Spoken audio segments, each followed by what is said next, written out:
Voilà, donc on va engager cette séance. Donc je vais faire un appel. Alors Philippe Reynaud donne pouvoir à Gilbert Pommet. Cécile Dugour devrait nous rejoindre dès qu'elle a terminé le travail. Gilbert Pommet est présent. Lucette Brissot. Roland Michalet. Nathalie Garofalo. Nicolas Gris. Présent. Stéphanie Ugolini donne pouvoir à Gilbert Pommet. Rabea Collier. Présente. Jérôme Chedin me donne pouvoir. Stéphanie Béranger donne pouvoir à Julie Lopez, ainsi que Karim Amadou. Muriel Baz. Présente. Thierry Laure. Présent. Madeleine Lambert. Présente. Abdoulaye Diane me donne pouvoir à Cécile Dugour, donc quand elle sera parmi nous. Cécile Beau me donne également un pouvoir. David Arias devrait nous rejoindre normalement. Ou alors il a des horaires avec des problèmes avec sa montre. Hélène Caro. Présente. Aline Duyard donne le pouvoir à Rabea Collier. Julie Lopez. Présente. Hervé Chanu donne pouvoir à Nathalie Garofalo. Séverine Munoz donne pouvoir à Stéphanie Duvernay. Nathan Gomez donne pouvoir à Bruno Pomerol. Donc Bruno Pomerol est présent. Oui, pardon. Stéphanie Duvernay également. Présente. Philippe Perret. Présent. Et Marlène Carton donne pouvoir à Stéphanie Duvernay. Donc le quorum est bon. Donc on va pouvoir attaquer le premier point de ce conseil, donc qui est l'approbation du PV du 22 septembre 2021, au cours duquel nous avons vu un certain nombre de points. Donc l'approbation du PV du 28 septembre, les comptes rendus des décisions prises par le maire dans le cadre de ses délégations. Nous avions un point qui a été enlevé dans l'ordre du jour. Puis ensuite, on avait une participation financière aux frais de fonctionnement pour les enfants de qui avaient de scolariser dans une classe Ulysse de Prémieux. Puis l'organisation du remboursement des frais de mission dans le cadre d'un mandat spécial. Toujours donc un mandat spécial à donner donc à certains élus qui devaient se rendre au congrès des maires à Paris. La mise à jour du règlement intérieur des accueils périscolaires et extrascolaires, donc c'est la prise en compte essentiellement tarifaire des enfants accueillis avec un PAI. Dans le cadre du plan de relance, c'était la continuité pédagogique, c'était l'appel à projet pour un socle numérique dans les écoles élémentaires, donc c'est le fonctionnement suite donc à cette acceptation de l'appel à projet. Ensuite, approbation du règlement d'attribution des subventions communales aux associations. La mise en œuvre du système national d'enregistrement des demandes de logement locatif social. L'instauration du télétravail. L'attribution de chèques cadeaux de Noël aux agents. L'adhésion au futur groupement d'achat d'électricité 2023-2025 du TE38. Et puis nous avons ensuite entendu commission et syndicats, et ainsi que questions et informations diverses. Y a-t-il des remarques sur ce procès verbal? Pas de remarques particulières. Donc je soumets à votre approbation. Y a-t-il des voix contre? Des abstentions? Je vous remercie. Alors, le premier point donc, concerne les décisions donc, prises par le maire dans le cadre de ses délégations. Donc, quelques décisions donc, qui concernaient la conclusion d'un contrat de cession d'un spectacle avec l'association Contraste. Donc, c'est un spectacle qui a eu lieu la semaine dernière. D'ailleurs, c'était de très bonne qualité. Donc, on n'a pas regretté notre déplacement. Puis, c'était la signature d'un contrat d'hébergement d'activité avec les vacances Léo-Lagrange dans le cadre du projet pédagogique de classe de neige. Donc ça, c'est l'école de Matisse-Renoir pour le mois de janvier. Donc, nous avons aussi un recours une décision d'Estéron en justice suite au recours en annulation d'un permis de construire. Donc, qui concernait donc un projet sur place du Dauphiné.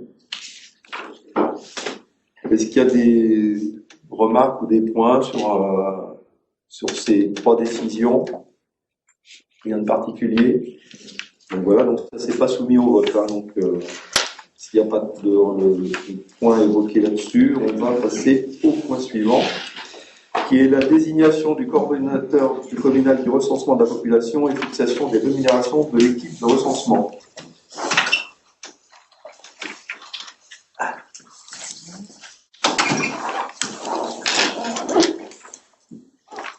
Comme vous vous souvenez, on avait effectivement annulé une délibération l'année dernière, donc enfin au début d'année, fin d'année dernière d'ailleurs, puisque le recensement qui était prévu sur l'année 2021 donc, a été annulé et reporté sur l'année 2022. Donc à partir de là, les différents éléments qui avaient été délibérés donc, ont été annulés par l'annulation de cette délibération. Donc il faut reprendre ces différents éléments de manière à ce que le recensement puisse avoir lieu donc sur la période du jeudi 20 janvier au samedi 19 février 2022. Donc aujourd'hui c'est reparti. Il faut également que l'on puisse alors ce qui a été nécessaire c'était de réadapter en tout cas donc avec le responsable de la coordination sur le recensement, c'était de réadapter la sectorisation et le nombre d'agents recenseurs.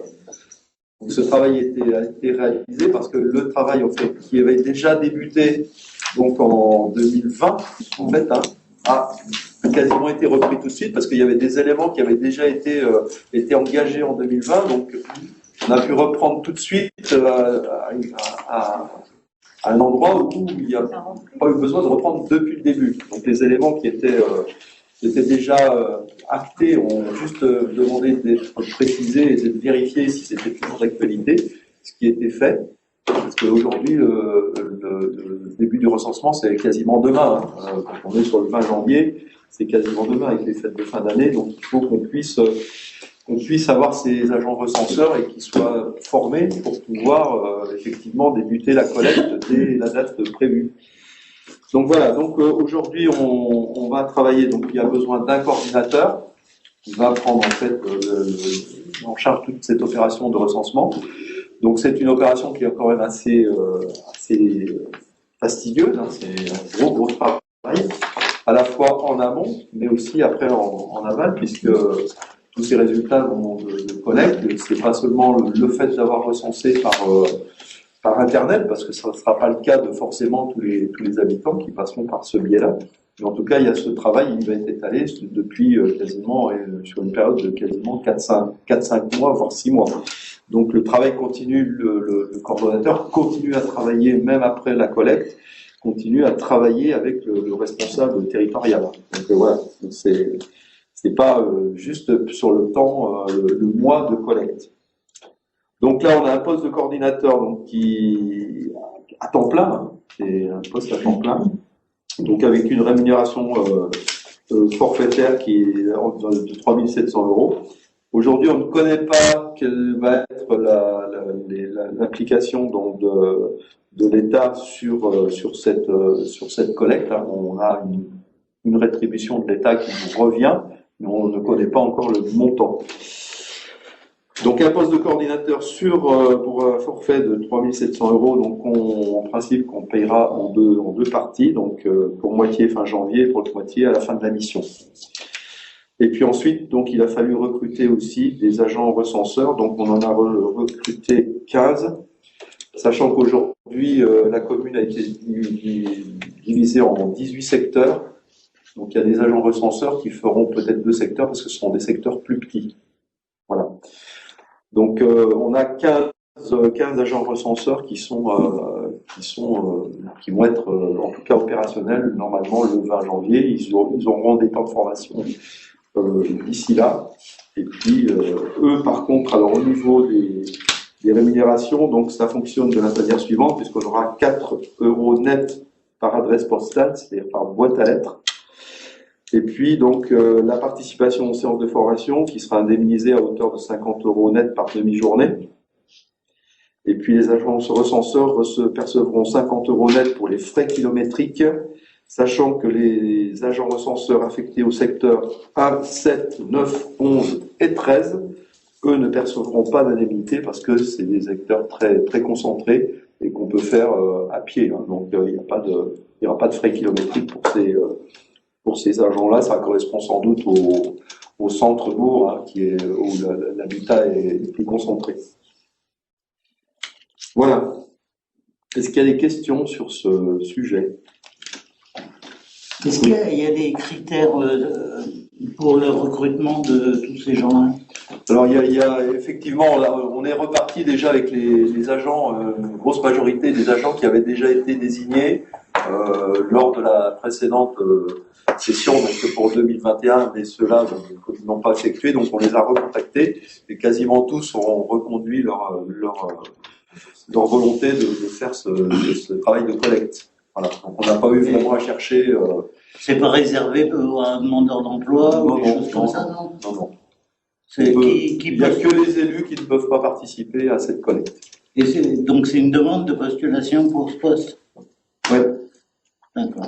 Qui est fait par donc la mairie? Alors souvent, ce qui est important, c'est quand même quelque chose d'assez sérieux.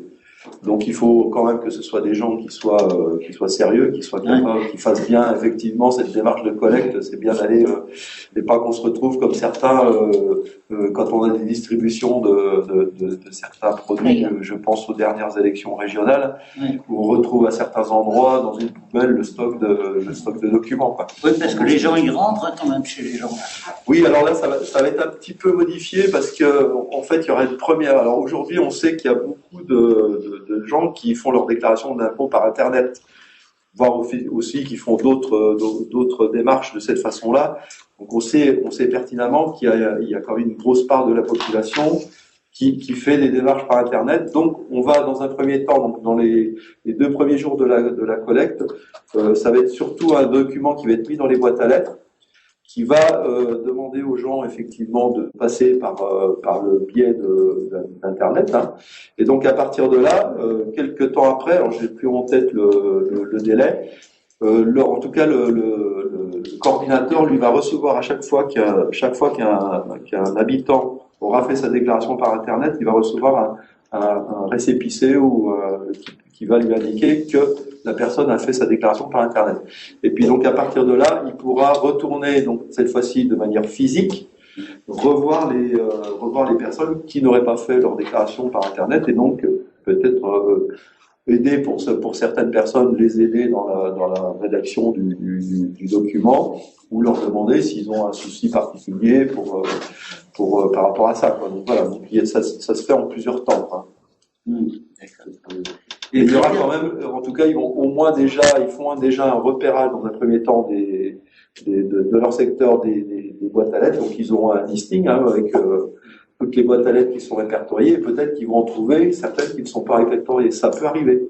Hein. Et puis beaucoup, il n'y a pas de nom. Parce qu'il n'y a pas de nom, il n'y a pas de. Donc c'est.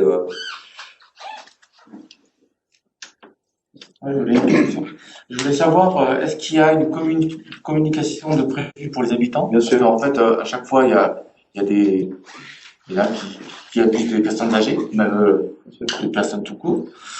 Et comment les reconnaître, ces gens-là? Alors, il y aura bien une communication qui sera faite, ça c'est évident. Donc c'est l'INSEE aussi qui va proposer les documents, hein, bien à communiquer. Et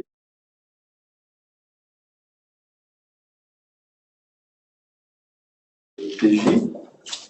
Et puis ensuite, les agents recenseurs ont une carte officielle, bien entendu, pour se faire connaître. Hein. Oui, c'est obligatoire, hein, on est obligé là, parce que sinon. Et au niveau du recrutement, est-ce que les agents qui seront sur le terrain, est-ce qu'il y aura une enquête sur ces gens-là, en sachant qu'ils vont rentrer chez les gens, parce qu'en fait, si la personne elle est de mauvaise foi, elle va dire bon, il y a 2 télés, il y a un trophée avec un lingot d'or, ces infos ils peuvent transpirer à droite et à gauche.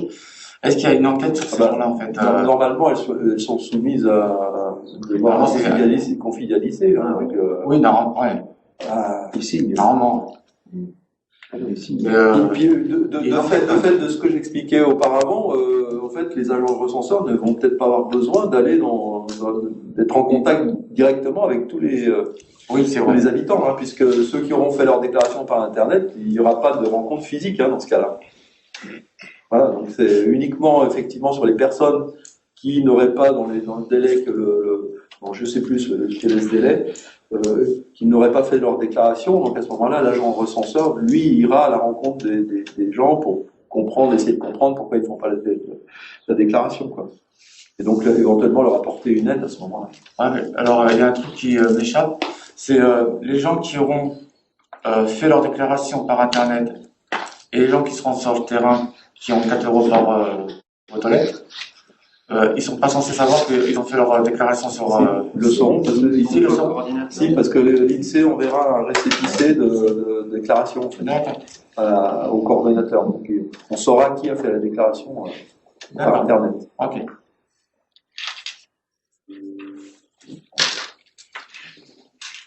D'autres questions sur ce sujet? Non, c'est quelque chose, bon, l'INSEE, ils ont l'habitude de faire ce genre de choses depuis longtemps, hein, donc voilà. C'est tous les combien qu'on fait ce recensement? C'est tous les 5 ans. Et au-dessus, quand on est à 10 000 habitants, c'est tous les ans. Au-dessus de 10 000 habitants, c'est tous les ans, mais c'est par sondage. Donc c'est plus tout à fait la même chose. Mais sinon, c'est 5 ans, oui. Les résultats, on va les avoir combien de temps après, à peu près? Je pense pas trop avant une bonne année. D'accord. Ouais, en général, il faut une bonne année pour Sachant que l'INSEE publie les stats annuelles en janvier. Ouais, donc déjà, voilà. mise à jour. Ouais.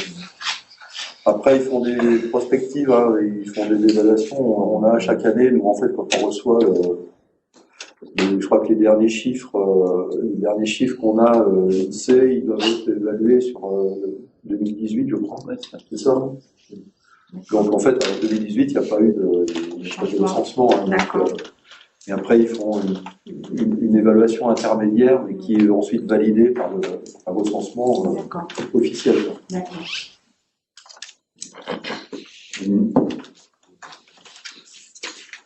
D'autres questions? D'autres non? Donc je soumets à votre approbation. Donc pour valider tous les points que j'ai évoqués, donc sur les moyens humains et les moyens financiers, y a-t-il des voix contre? Des abstentions? Je vous remercie. Deux abstentions. Ah, deux abstentions.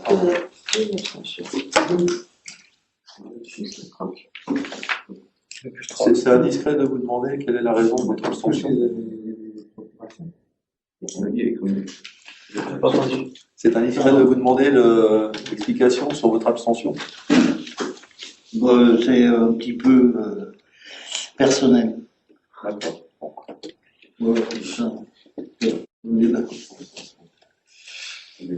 Ok. Alors, donc le point suivant concerne la modification des statuts de la CCBD du fait du transfert du siège de l'hôtel communautaire, donc qui s'est déplacé puisque la CCBD était sur deux lieux, qui étaient Morestel et puis Saint-Chef. Donc il y avait au départ il y avait eu un troisième lieu qui était Villeboirieux, mais qui a été vite abandonné. Donc il y avait un achat qui avait été fait par la communauté de communes des Pays des Couleurs, donc qui avait racheté une société donc qui avait libéré des locaux sur Arandon-Passin, sur la zone artisanale économique d'Arandon-Passin. Donc ces locaux avaient été rachetés, ils ont été réhabilités en partie, puisqu'il y a une partie qui est encore à réhabiliter.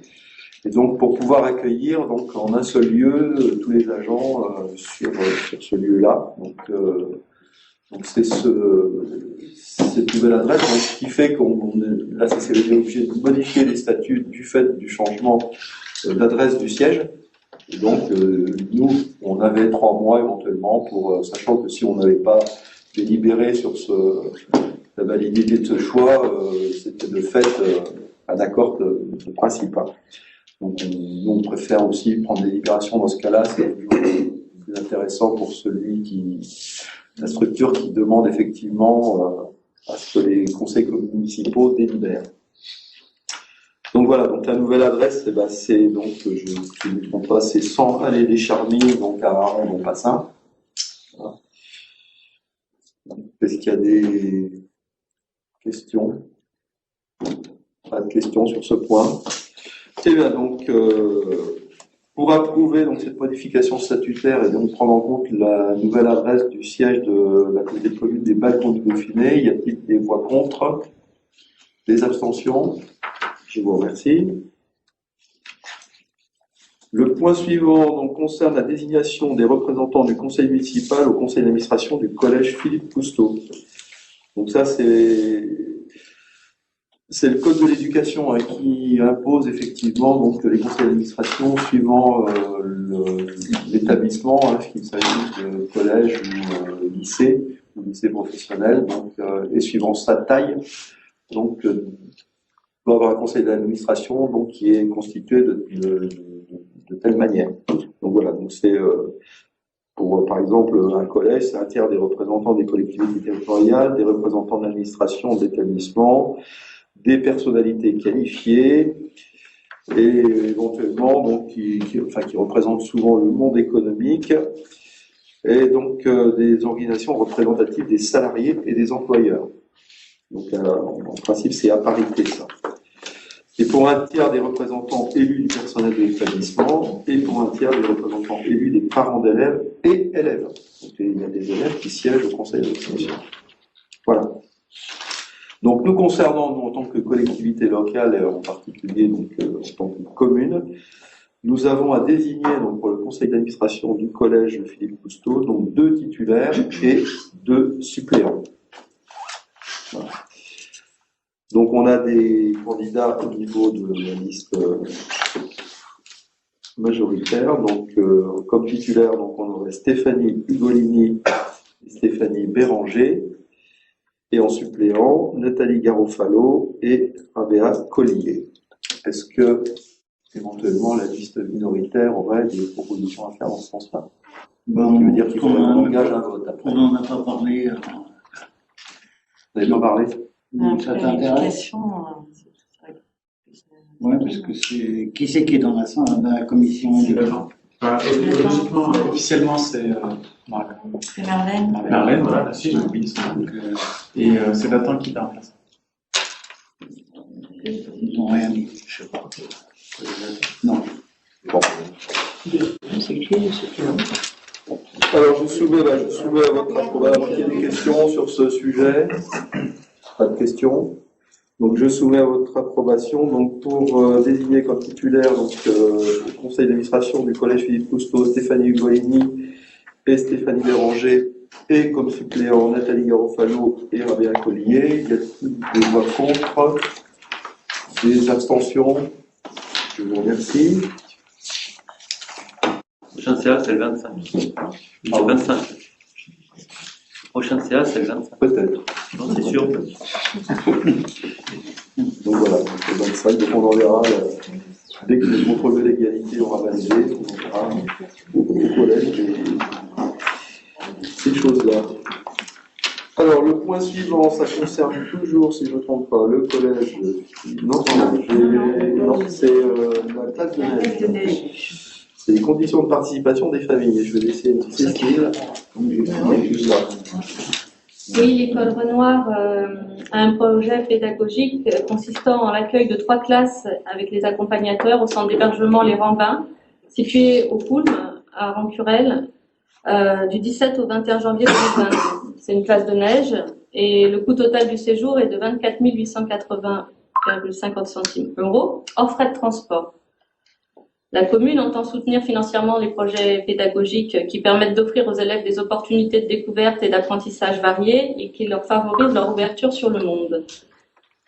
Il est par ailleurs demandé donc une participation aux familles de 117 € avec une possibilité de règlement en 3 fois. Et les accompagnateurs seront rémunérés à hauteur de 115 € net chacun. Donc les accompagnateurs, il y a les enseignants et les parents aussi qui sont volontaires pour accompagner pour la semaine. Voilà. Est-ce qu'il y aurait des questions sur ce séjour? Il avait été question l'année dernière que que la classe de CM1 et de CM2 de cette année partent. Est-ce qu'il y a une demande dans ce sens-là ou ils n'ont demandé que pour les CM1? 3 classes, je sais Ils pas. ont demandé que Trois pour les classes. CM1. Ils n'ont pas demandé que pour les CM1, CM2. De toute façon, ça après, je pense, les aléas aussi. Oui, mais c'était lié au Covid. Ils ne sont pas pu partir l'année dernière. Du coup, ils avaient éventuellement envisagé de demander à la mairie de faire partir 6 classes au lieu de. Après, moi, c'est ce que j'ai expliqué. Alors, je crois que je l'ai expliqué en commission scolaire, parce que j'étais présent à la commission scolaire. Donc, une classe découverte comme ça, c'est pas une obligation, hein, c'est un choix des enseignants. Donc, bon, voilà, c'est aussi les aléas qui font que. Oui, bien sûr. Non, c'était savoir si eux l'avaient demandé ou. Voilà. Est-ce qu'il y aurait des voix contre cette participation à ce projet? Des abstentions? Je vous remercie. Alors, le point suivant, donc c'est toujours Cécile qui va nous parler de la mise à disposition du gymnase, enfin des équipements, on va dire autour de la salle des fêtes et du gymnase au profit du collège Philippe Cousteau, pardon. Donc c'est la participation du conseil départemental de l'Isère, donc dans le cadre surtout d'une régularisation. Oui. On va vous expliquer tout ça. Oui, en 2009, donc la commune de Tignieu et le conseil départemental de l'Isère avaient signé donc une convention dans laquelle donc le conseil général, ça s'appelait à l'époque, s'engageait à participer aux frais de fonctionnement des équipements communaux utilisés par les collégiens. Donc cette convention avait été établie en vertu des articles L 214-4 relatifs aux équipements sportifs du Code de l'éducation et de l'article L 13-11-15 relatif à l'utilisation des équipements sportifs du Code général des collectivités territoriales. Et dans ce cadre, la mairie de Tignieu met à disposition des professeurs de PS du collège Philippe Cousteau les équipements suivants. Donc il y a le gymnase bleu, la salle polyvalente, la salle des fêtes, le plateau sportif et depuis 2012 le gymnase rouge. Voilà, à proximité du collège. Donc le coût horaire propre à chaque typologie d'équipement est déterminé par le conseil départemental et est annuellement révisable. Et la convention est tacitement reconduite. Donc le collège est tenu de transmettre un état trimestriel d'utilisation de l'ensemble des équipements pour que la collectivité émette par la suite un titre de recette. Et il apparaît qu'aucun relevé d'utilisation n'avait été transmis par le collège à partir de la rentrée de septembre 2017 et jusqu'à la fin de l'année civile 2019, soit une perte de recettes pour la collectivité étalée sur 3 exercices budgétaires. Donc on a régularisé tout ça, les services ont contacté le service de gestion du collège. Et au regard de la situation ainsi exposée, Monsieur le maire propose au conseil municipal de valider la méthode de calcul en vue de récupérer les recettes équivalent à 2 années d'utilisation des équipements municipaux.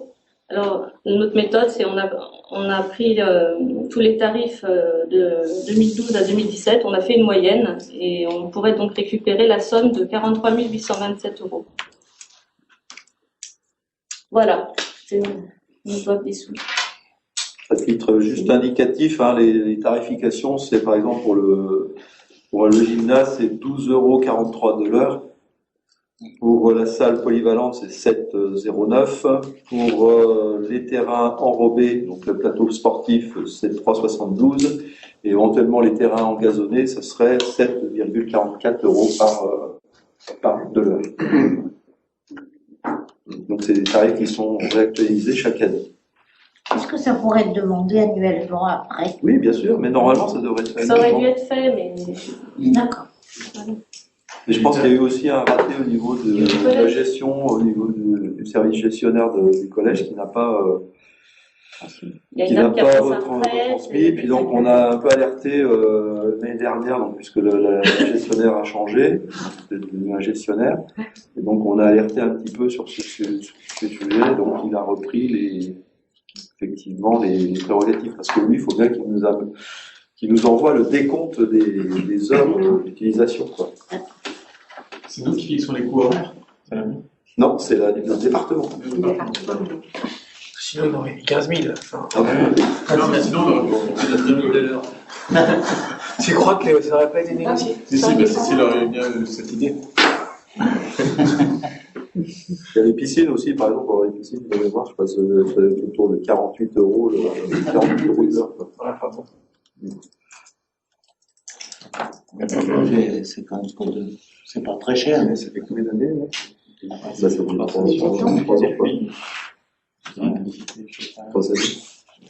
Est-ce qu'il y a d'autres questions sur ce sujet? Pas d'autres questions, donc on va soumettre à votre approbation. Donc, pour valider en fait cette demande auprès du Conseil départemental pour obtenir le paiement de ces 3 années, donc sur les modalités qui ont été expliquées par Cécile, donc à savoir sur une moyenne, on n'avait pas les chiffres exacts, donc on est parti sur une moyenne des années précédentes d'utilisation qui nous concernent. Est-ce qu'il y a des voix contre? Des abstentions? Je vous remercie. Le point suivant concerne donc la définition des objectifs poursuivis et des modalités surtout de concertation préalable concernant la procédure de déclaration de projet portant sur le renouvellement et l'extension de la carrière de Trieux-Gémézieux en portant mise en compatibilité avec le PLU. Donc, je vais laisser Roland peut-être vous expliquer tout ça. Est-ce que on va peut-être éviter la lecture de tout ce qu'on a voté déjà concernant le renouvellement de l'extension, parce que tout ça on l'a déjà voté, donc on va pas reprendre tous les éléments. Ce qui va peut-être nous intéresser, c'est plutôt tous les éléments concernant les mêmes modalités de concertation. Voilà, donc on a déjà parlé de ce sujet plusieurs fois. Donc le projet de renouvellement et d'extension nécessite une mise en comptabilité du plan local d'urbanisme pour des raisons suivantes. Donc réflexion sur le renforcement de la cohérence du projet avec le PABD, autoriser dans le périmètre du projet les activités de carrière par l'évolution des pièces opposantes au PLU. Donc la procédure de déclaration de projet porte sur l'extension de la carrière, en portant la mise en comptabilité du PLU prescrite le 9 novembre 2021 et soumise aux obligations en matière d'évaluation environnementale et de consultation préalable du public prévue par le Code de l'urbanisme. Donc, au vu de tous les articles de loi, il nous faut autoriser le maire à engager la procédure et les démarches pour engager cette concertation.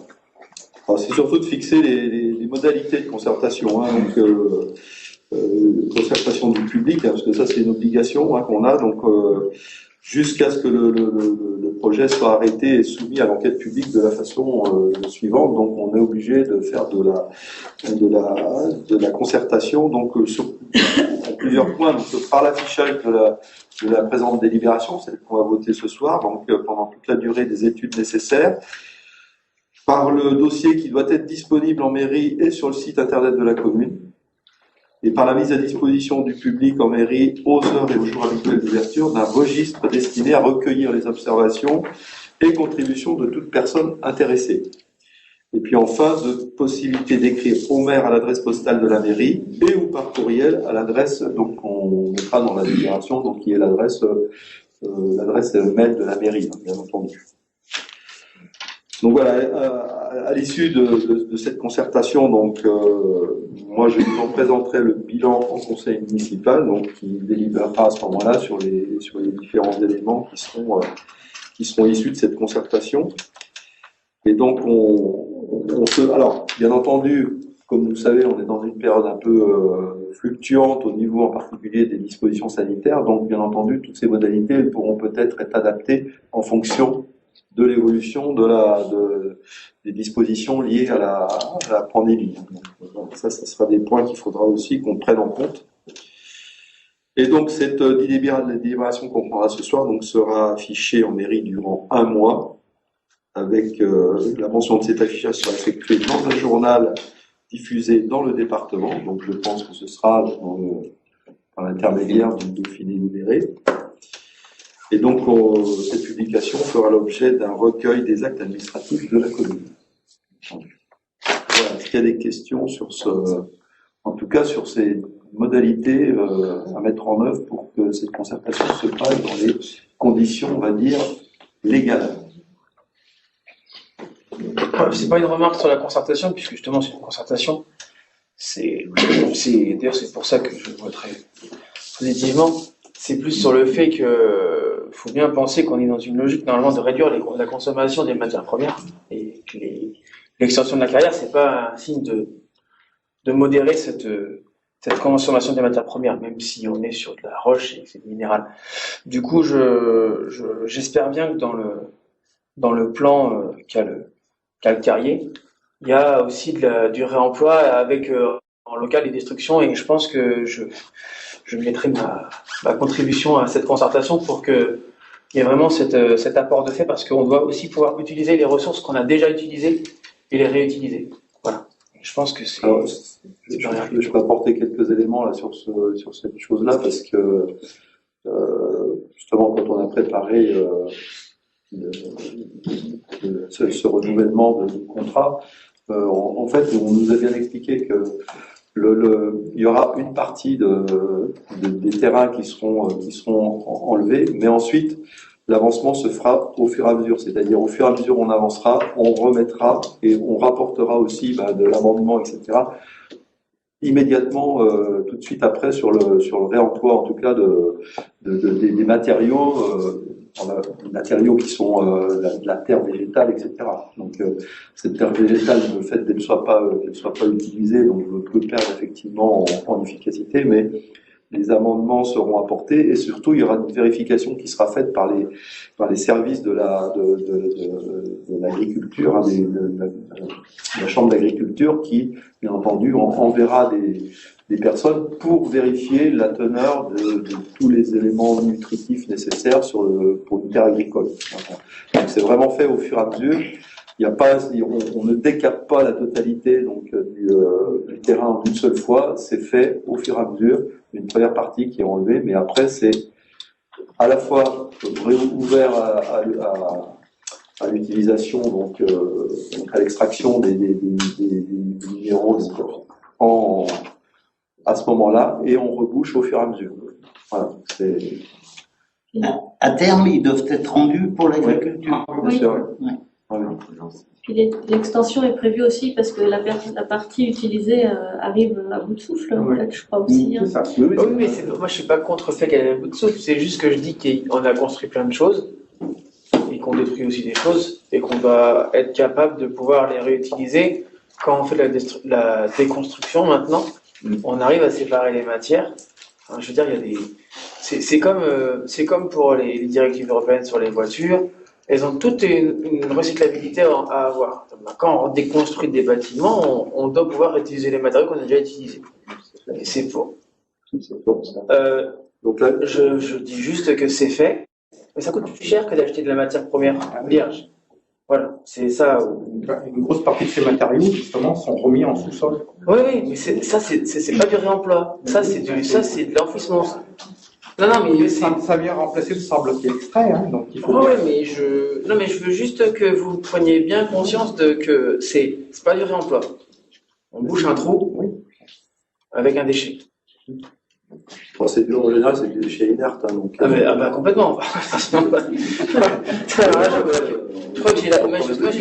Ah ouais, ça vaut mieux et pas possible de le dire. Des déchets inertes et.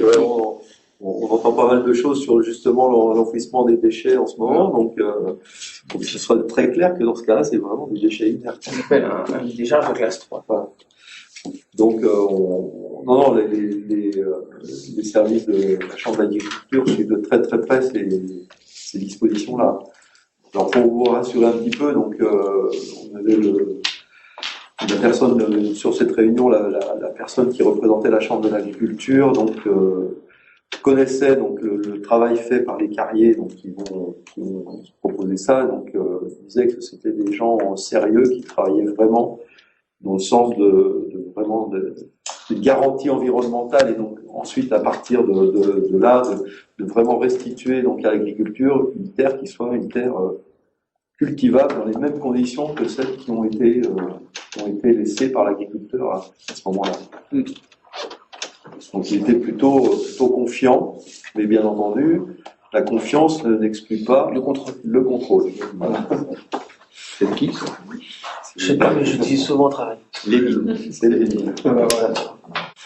Faut être de mon côté un peu Lénine.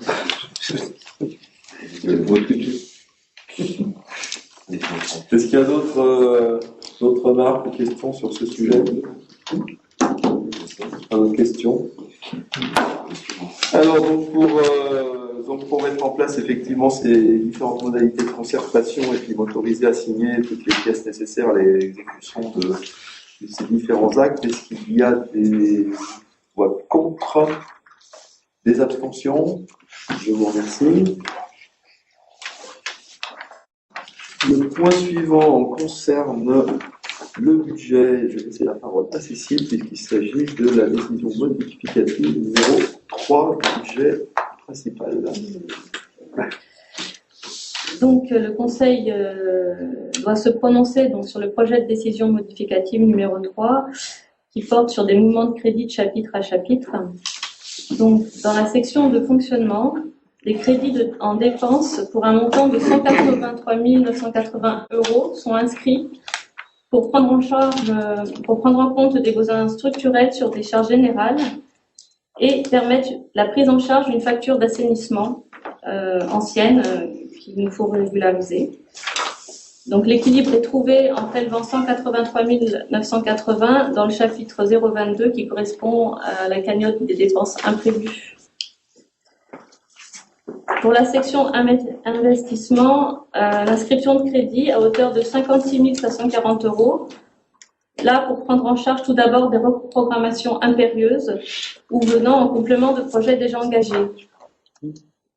Il est également abondé le compte 202 en vue de permettre de mener la révision du PLU pour un montant de 50 000 € et le compte 2031 pour 1140 € aux fins de compléter les prestations d'AMO pour l'établissement du nouveau règlement local de publicité.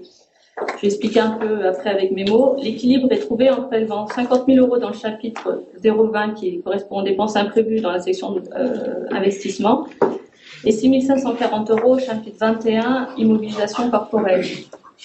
Donc le PLU va être lancé.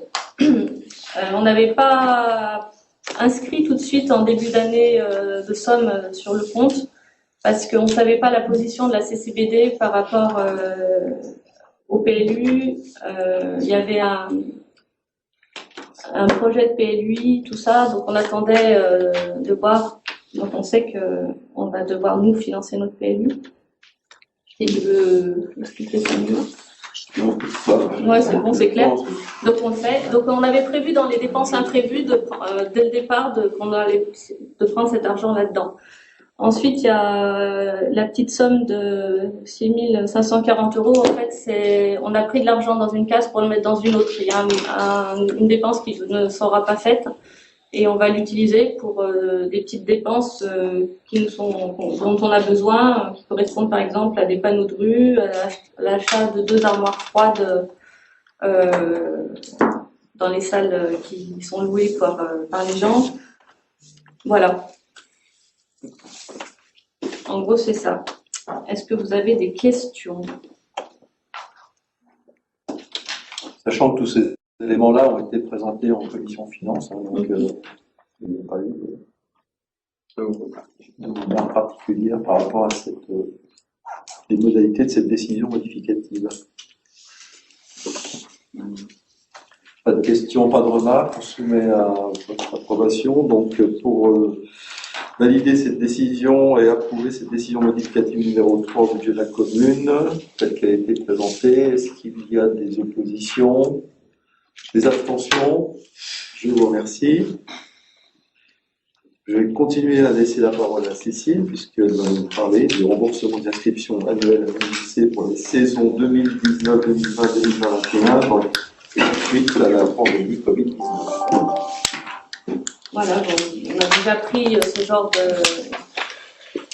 de délibération. Hein, on rembourse les gens qui ont vu leurs activités annulées du fait de la pandémie. Voilà. Donc, d'autres personnes se sont manifestées, qui n'ont pas voulu d'en avoir. sur les saisons futures et qui préfèrent être remboursés. Donc, je soumets ça au vote du Conseil. Ça devient banal. Donc, est-ce que vous avez des questions, des abstentions, des voix contre? Merci. Non, c'est normal. On va rembourser ces personnes. Bon, on ne prend pas de délibération un peu générale parce que c'est toujours un peu sur du cas presque individuel, donc c'est difficile de prendre une délibération de principe parce que du coup, il y a toujours le cas où elle n'est pas adaptée et il faut en reprendre une quand même. Donc, c'est souvent plus simple de la faire au fur et à mesure des demandes. Je pense qu'on aura peut-être moins parce on est passé sur un règlement mensuel. Oui. Hein, c'est ça. Voilà. Donc, ce qui fait qu'on aura peut-être moins ces remboursements à faire à la fin d'une saison, parce que du coup, c'est vrai que ça fait tout de suite des sommes assez importantes. Alors que là, on pourra, en tout cas, donc, si des activités avaient lieu et puis étaient nécessaires d'arrêter pour différentes raisons, on n'aurait pas remboursé un investissement, puisque là, il y avait certaines personnes qui avaient payé la totalité de l'activité, donc ils avaient payé pour toute l'année. C'est pour ça aussi que ça fait des sommes assez importantes à chaque fois.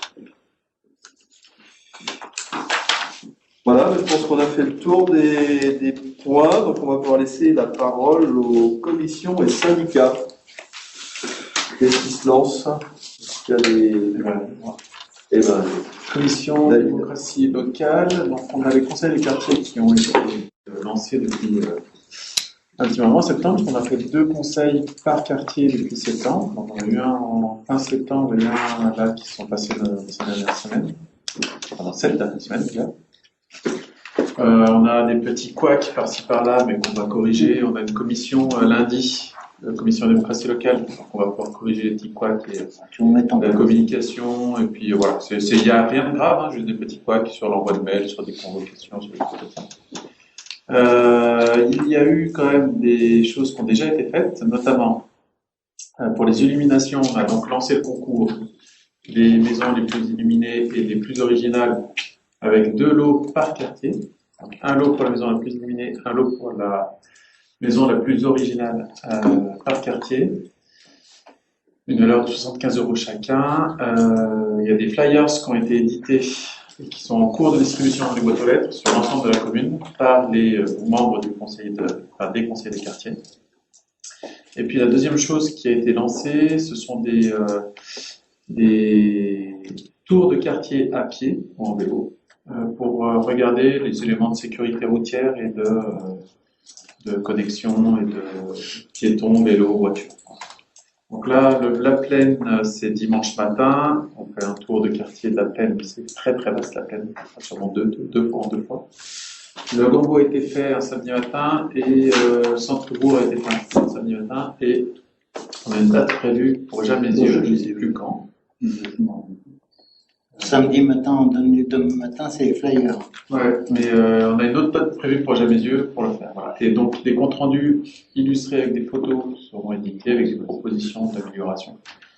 Certaines portent sur de la voirie lourde, voilà. D'autres portent sur des petites améliorations qui ne sont pas énormes et qui peuvent être, à mon avis, facilement être mises en place. Voilà pour les conseils de quartier. Vous avez d'autres choses à rajouter, Thierry ou Stéphanie? Non. Et deuxième chose, le CMJ. Le CMJ, tout est lancé. Les élections des écoles primaires ont été faites. On a donc 9 titulaires et 9 suppléants sur les 2 écoles de primaire. On a 7 enfants qui repartent du précédent mandat qui repartent. Et on attend l'élection du collège qui se fait à moitié sur Pronote, à moitié en présentiel. Et on attend là, malheureusement, on a très peu de candidats, donc normalement les peu de candidats devraient être élus. On devrait avoir 2 sixièmes et 1 quatrième de pratique. Voilà, on sera sur 19 au conseil municipal enfance et jeunesse. On sera le premier conseil certainement le mercredi 15 décembre avec l'installation d'une enfance. Et on a une visite de l'Assemblée nationale prévue le 5 janvier. Ouais, 5 janvier. Mercredi 5 janvier. Si les conditions sanitaires nous permettent. Voilà. Ça paraît même parti. Comment? C'est même parti. On verra. Ben, j'ai pas j'ai eu un message de la maison de la danse et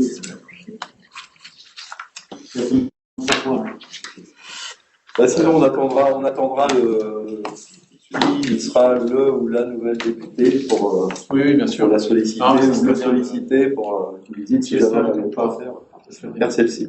Il faut y croire. Je vais juste prendre la parole du coup pour la suite, puisque comme David a parlé des illuminations. Donc en fait, c'était les travaux qu'on avait fait en commission environnement il y a quelques mois, puisque je l'avais pas fait depuis longtemps, donc j'en ferai bientôt, je vous l'annonce.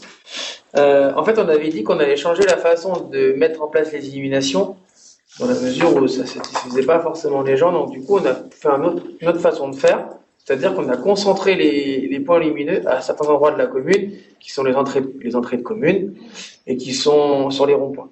On a modernisé l'éclairage et les illuminations, mais ça je vous laisserai les découvrir ce que c'est. Et je pense que si David pourra en parler en commission avec ses collègues, voir si on peut pas faire aussi un sondage pour voir après coup ce que a rendu auprès des habitants en fait cette façon de faire et si ça peut correspondre à une méthode qu'on pourrait pérenniser dans le temps. Alors, c'est prévu. On a prévu de faire un retour après des habitants sur ce concours. Et on a eu aussi les félicitations de Monsieur Dandis, qui est à Jamesieux, parce que c'est un concours qu'il organisait sur la chapelle tous les ans, sur Jamesieux, pardon, tous les ans, via l'association de la chapelle. Et il n'a pas pu le faire ces dernières années, il l'avait abandonné pour cette année, donc il était très content que puisse prendre le relais. Voilà. Et pour les aménagements routiers, je ne suis plus que favorable, puisque en commission, nous avons dit que nous essaierions d'avoir une enveloppe pour pouvoir justement travailler en concertation avec les conseils des quartiers pour faire remonter les problèmes très locaux et voir ce qu'on peut faire comme aménagement, avec bien sûr les moyens qui seront à notre disposition. C'est ce qui a été annoncé. Moi, je voulais savoir, pour faire remonter les incohérences du marquage, auprès de qui il faut... Moi, je suis l'adjoint à l'avarie, donc je vais centraliser, après j'enverrai au service.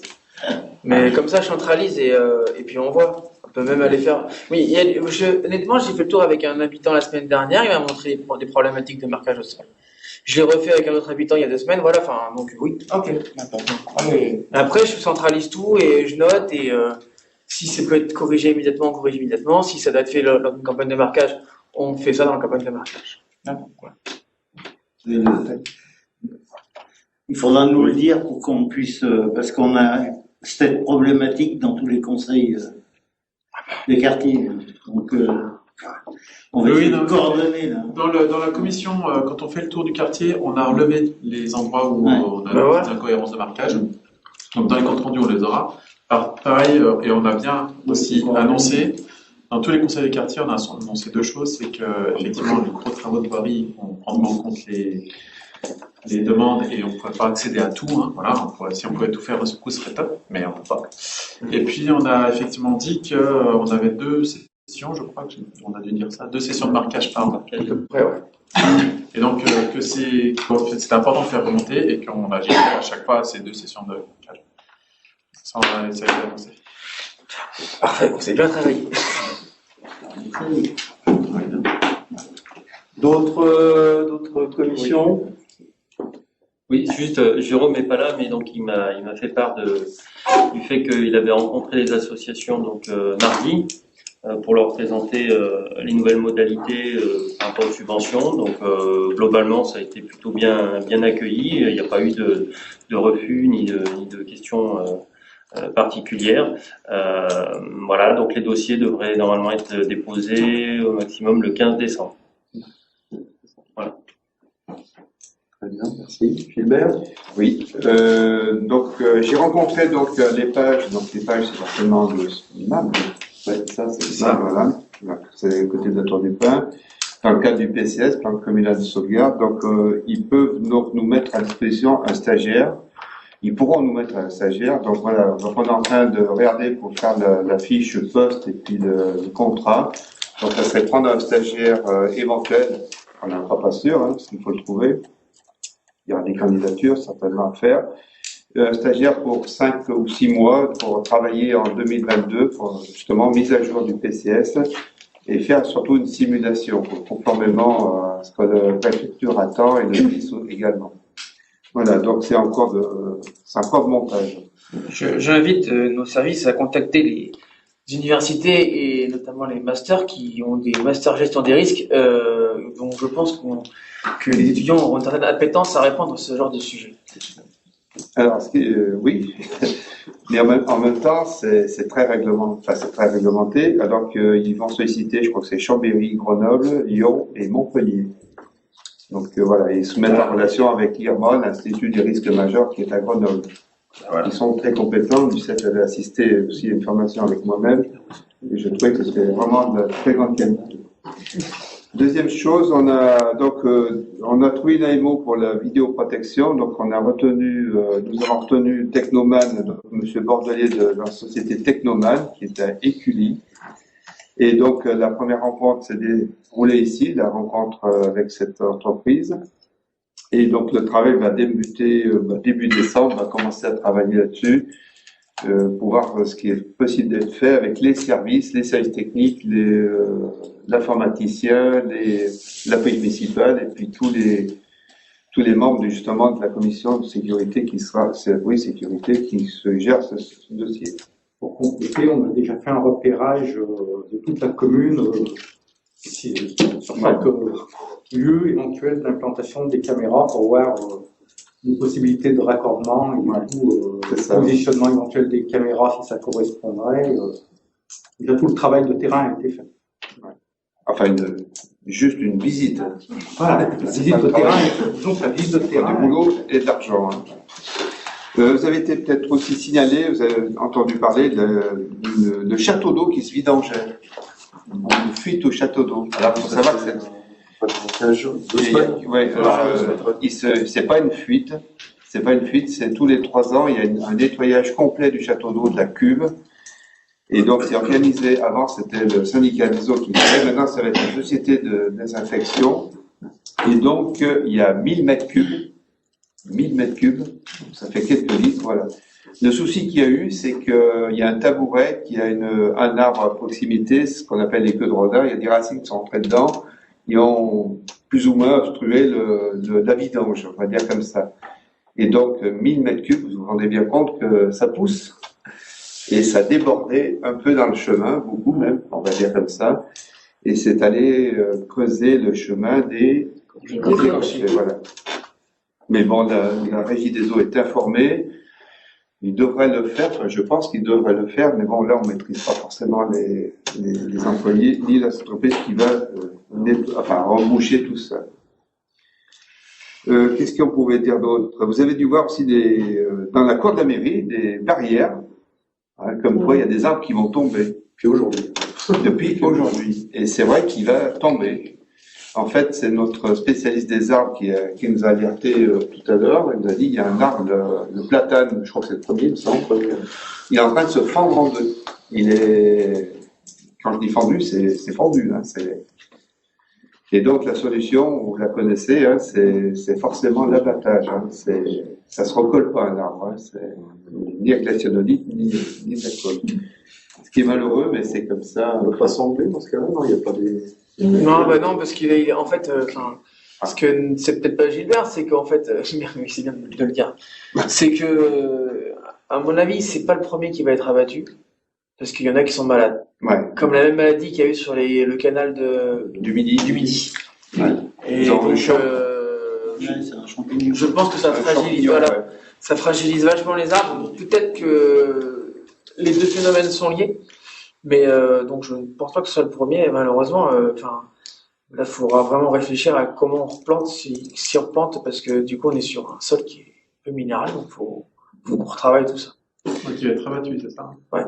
Celui qui a entouré des barrières, il a abattu, après il faudra qu'on vaille pour les autres, mais Donc je sais avec Joël, j'ai déjà prévu de faire une communication le jour de l'abattage pour bien expliquer le pourquoi du comment, puisqu'effectivement ça va un peu à l'encontre de ce qu'on veut faire. Donc malheureusement,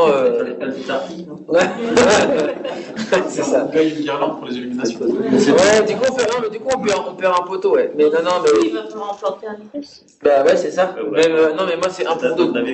Et c'est juste surtout qu'il faut qu'on voit comment on fait parce que ici c'est très minéral et on peut pas replanter comme ça un arbre. Il aura pas la même puissance pour pouvoir s'implanter parce qu'il est sur un sol très minéral. Ça, c'est quelque chose qu'on pourra retravailler. On a un projet dans ce coin. Après, les platanes, il faut arrêter les platanes. Oui. En fait, ça déforme les chaussées. Bon, il n'y a pas de... les chênes aussi. Ils ont arrêté. Pour dire, dans la métropole, ils ont arrêté parce que ça détruit les réseaux souterrains. Ouais. Ça détruit les chaussées. C'est une galère. C'est une vraie misère. Ils ont tout arrêté. Ils en font en plastique aussi. C'est mieux même. Voilà, puis dernière chose, le regroupement des bacs d'ordures ménagères dans les impasses qui étaient impossible de faire des marches arrière a été mis en place depuis le 15 novembre. On a très peu de retours, et tant mieux. Depuis le 15 novembre. Je ne sais toujours pas si ça a bien fonctionné, je n'ai pas le retour encore, mais ça a été mis en place depuis cette semaine. Hein.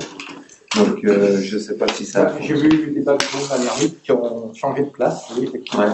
Apparemment, les gens ont joué le jeu, ils ont amené leur bac à l'emplacement qui leur a été désigné. Alors, on est qu'au début. Hein, par contre, il n'y a plus moyen de passer sur le trottoir. Hein. Ah bah oui. Quand il y a les bacs, tout ça ne passe plus. Alors le trottoir est fait pour qu'ils ouais, mais enfin bon, après, moi, je sais que personnellement, mon bac, je le sors pas à 9h le matin pour le lendemain, quoi.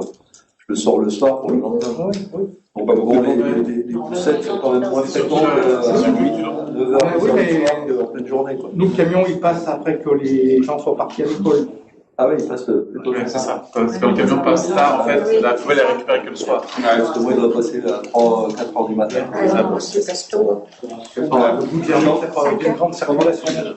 Ça, c'est la première étape, parce que c'est pour la conformité des marches arrière, des fameuses marches arrière.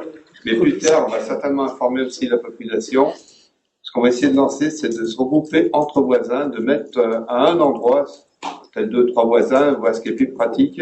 Généraliser le principe, hein, de regrouper quelques poubelles, parce que certains endroits, c'est tous les 10 mètres qu'il y a une poubelle, quoi. Voilà, quoi.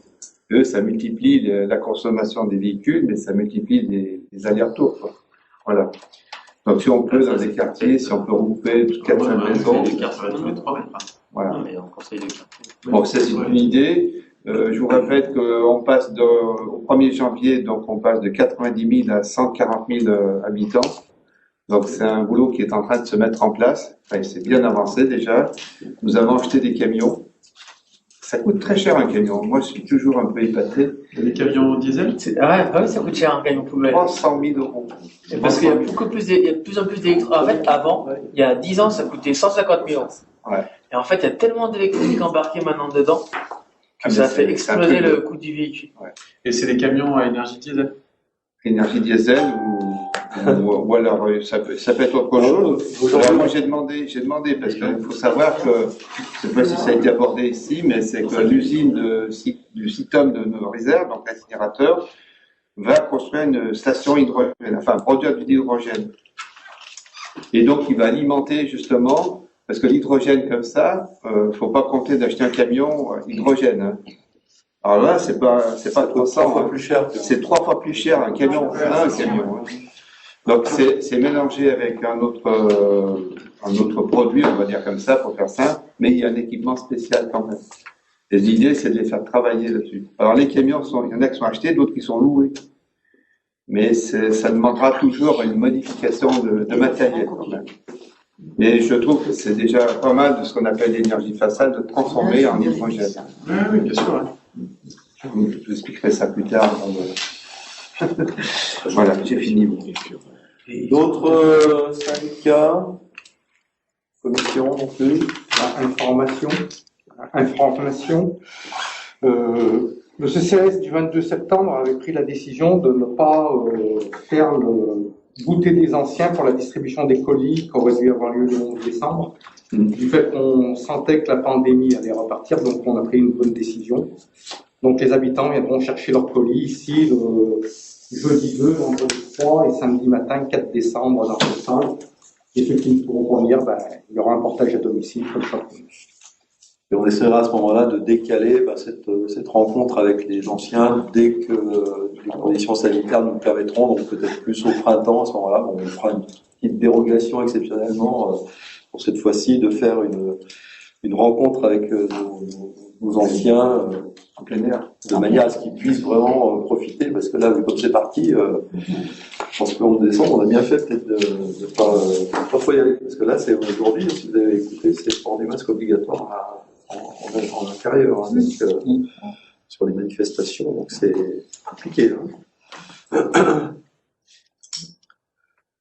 Donc on essaiera en tout cas de faire en sorte qu'on puisse effectuer cette rencontre, tout comme on envisagera aussi cette rencontre aussi avec les nouveaux habitants qu'on ne ferait pas non plus depuis 2 années, hein, parce que ça c'est un peu lié pour les mêmes raisons. Ces moments je pense que les moments festifs qu'on avait repris un petit peu, je pense qu'ils risquent à nouveau d'être un petit peu mis un petit peu en retrait, hein, parce que je pense qu'on a un peu lâché un peu trop rapidement. Donc voilà, c'est comme ça. Pas de manifestation pour les vœux du maire non plus. Pareil, on verra en fonction de l'évolution. Là, ce qui était plus délicat pour les personnes âgées, c'est qu'on est avec des personnes déjà quand même plutôt vulnérables. Donc c'est pas non plus plus de 70 ans. Donc les vœux du maire, on n'aura pas des plus de 70 ans.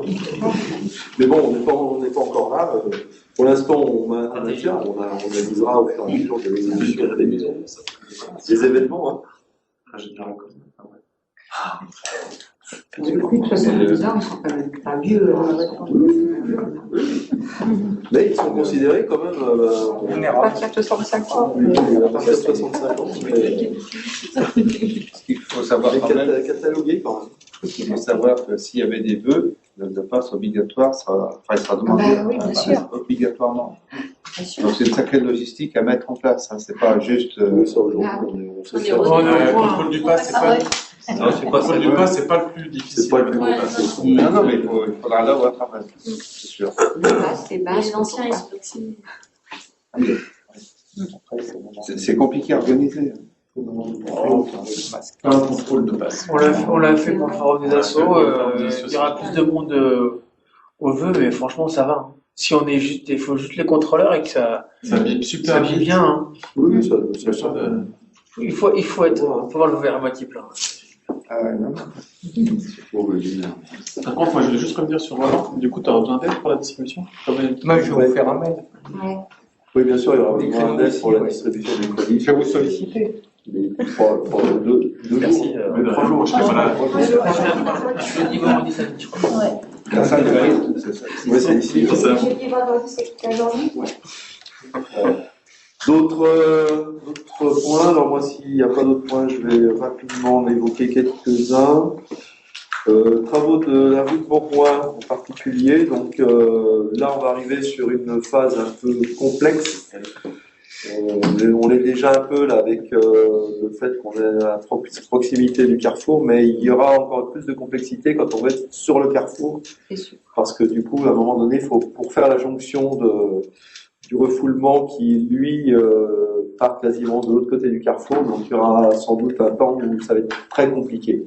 Voilà, donc, du coup, il y aura sûrement la fermeture de la rue du Gambo sur la partie entre la rue du Gambo et la rue du Montet. Voilà.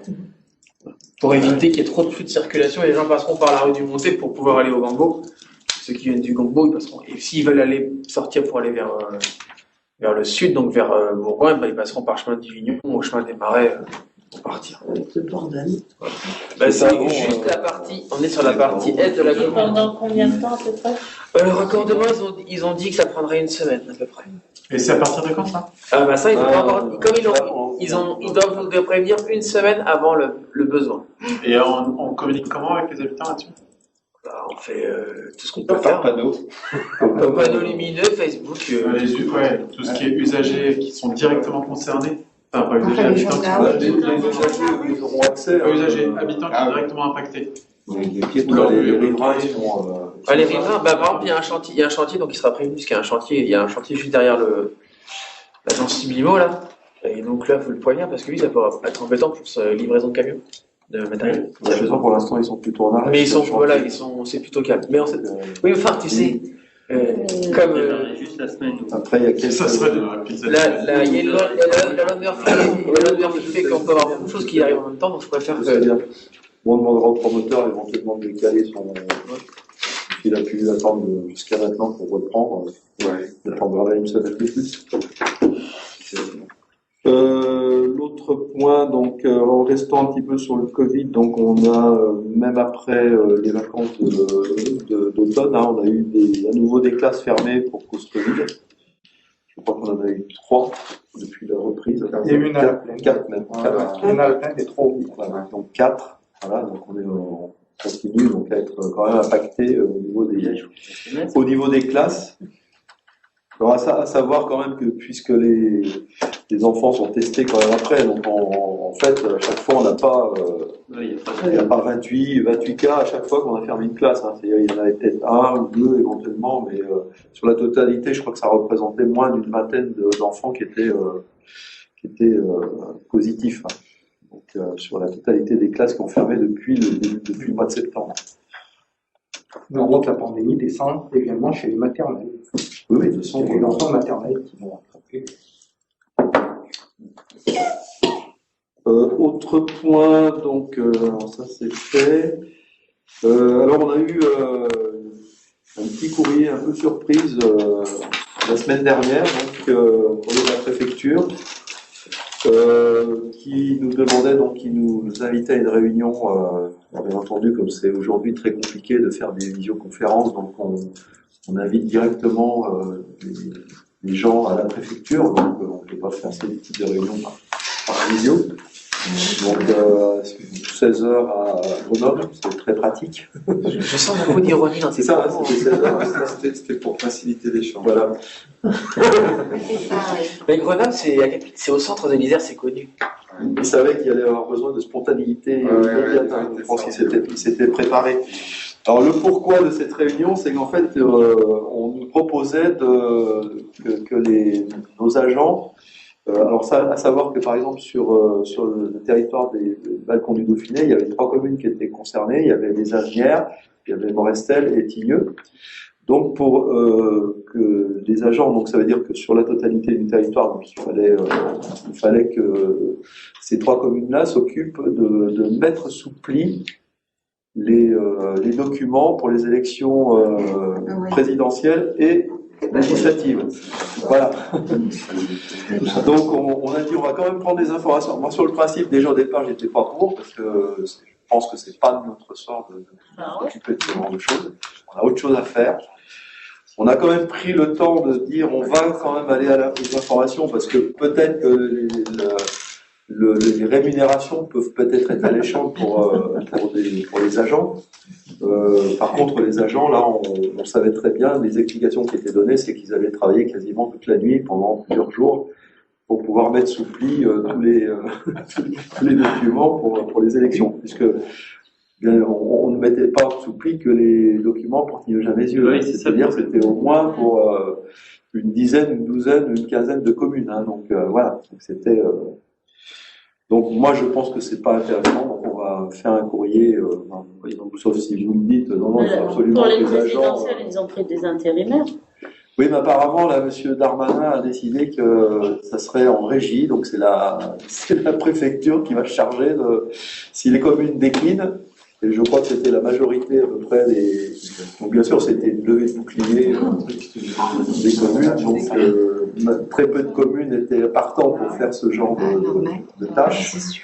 Et donc du coup ça sera, M. Darmanin a dit que ça ne serait pas, il n'y aura pas de sous-traitance et que ça sera fait en régie, donc ça sera les services de la préfecture qui se chargeront. S'il n'y a pas de communes qui décident de participer, ils se chargeront de cette mise sous pli. Alors peut-être qu'il reviendra sur sa décision au vu des réponses des communes. Enfin, sauf qu'au vu de la catastrophe des élections départementales et régionales... Mais moi j'ai pas, en tout cas on a surtout eu le retour sur la distribution. Oui.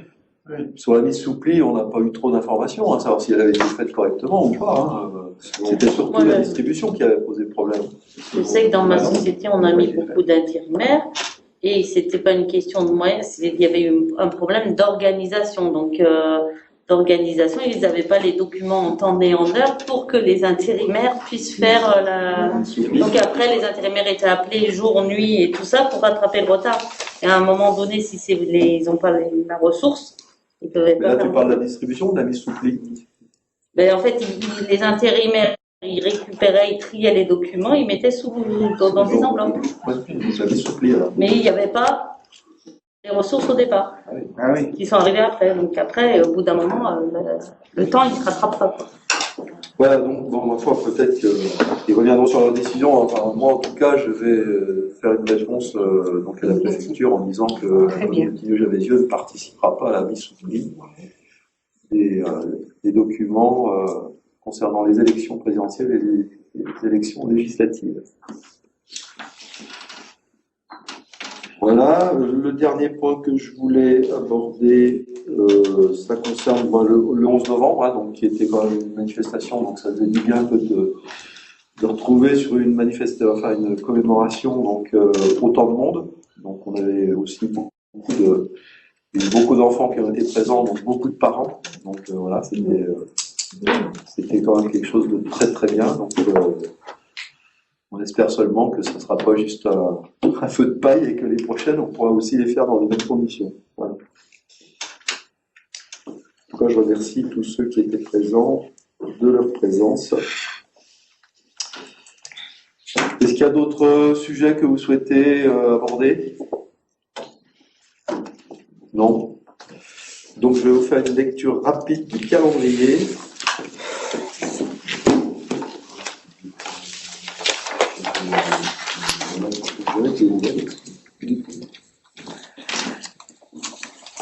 Alors demain, donc je rappelle pour les conseillers communautaires que nous avons donc un séminaire donc, à la communauté de communes. Je ne sais pas qui. Je ne sais pas.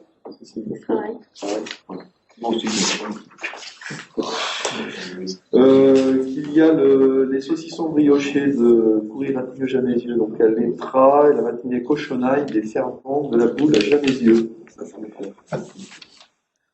Ils sont bons. Lundi 22, donc moi j'ai un bureau communautaire et donc le soir nous avons un bureau municipal.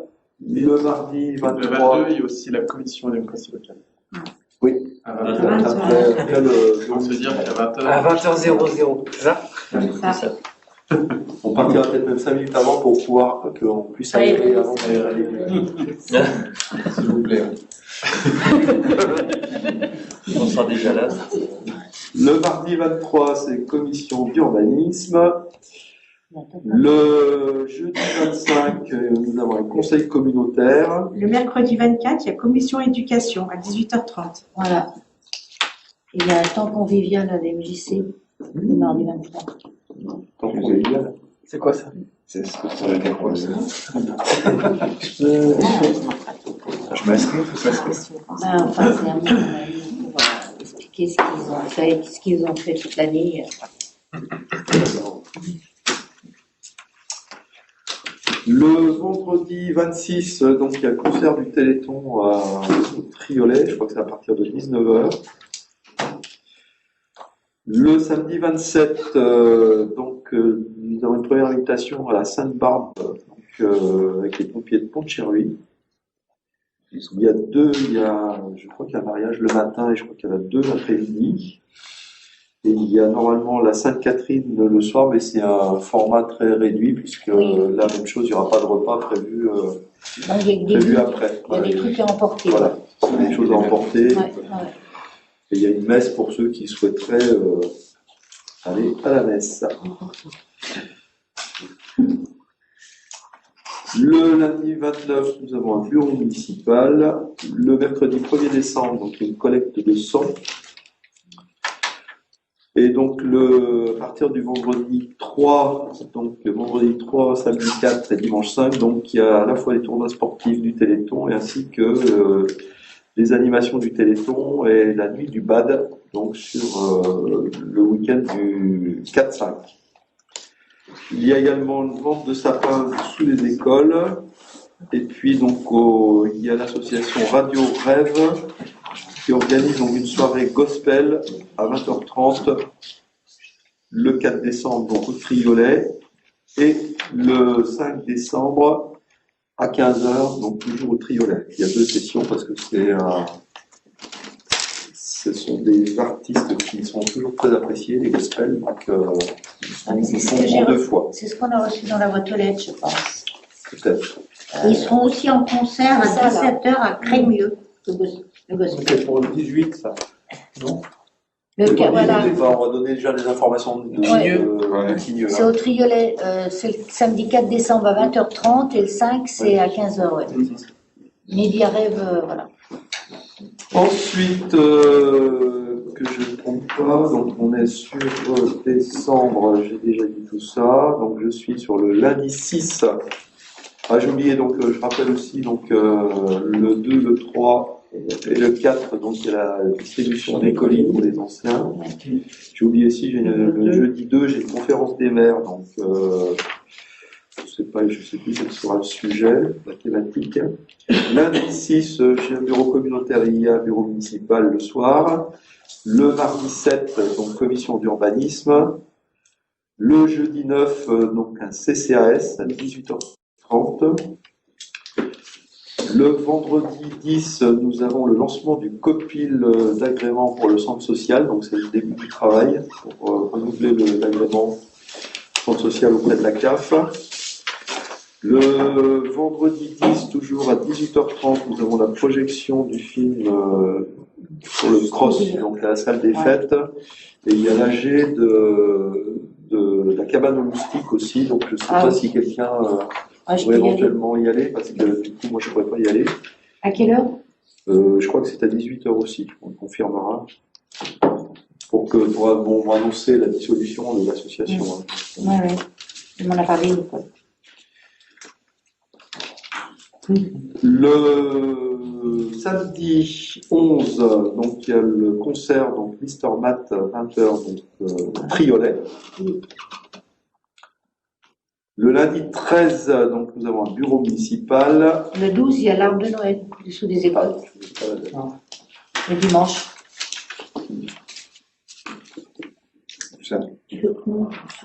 À la salle des fêtes.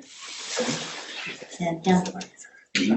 Ferme les classes. Oui, enfin, la salle des fêtes, le film du cross, j'ai jamais su. 18h30. C'est à 18h30. Le jeudi 16, nous avons un conseil communautaire. Normalement, nous devrions nous retrouver en conseil municipal le vendredi 17. Sachant qu'en même temps, donc, nous sommes invités aussi à Sainte-Barbe à Crémieux, avec les pompiers de Crémieux cette fois-ci. Le 17. On y va passer. Bah, ça va être fini. On le fait là-bas.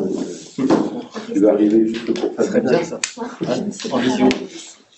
Le samedi 18, c'est le début des vacances scolaires, mais il y aura quand même donc un spectacle de magie toujours avec Radio Rêve. Alors en fait, ce sont des manifestations qui avaient été prévues sur le calendrier donc la saison dernière, donc qui ont été reportées sur cette saison, puisque même à l'époque, c'était même pas avec l'association Radio Rêve, c'était avec l'association Rêve directement.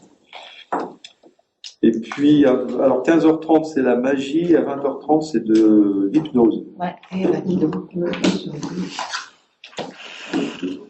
Le lundi 20, nous avons un bureau municipal, donc on conservera le bureau municipal. Par contre, je ne sais pas si normalement on a une commission d'urbanisme le mardi 21.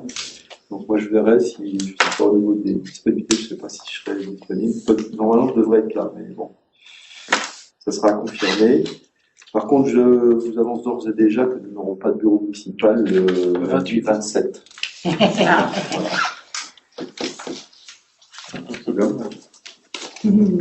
Voilà. Je veux juste rajouter, moi, penser que tous les mercredis matins, à Jamesieux, il y a le marché. Ouais. On n'y va pas assez souvent. C'est bien que si on peut y aller, quand on peut y aller, on participe un peu à la vie de ce marché. Et il s'arrêtera le 15 décembre pour reprendre le 26 janvier. D'accord. Il est 20h31 et donc je donne la séance. Je vous souhaite une bonne soirée et un bon week-end. Merci beaucoup. Merci de même.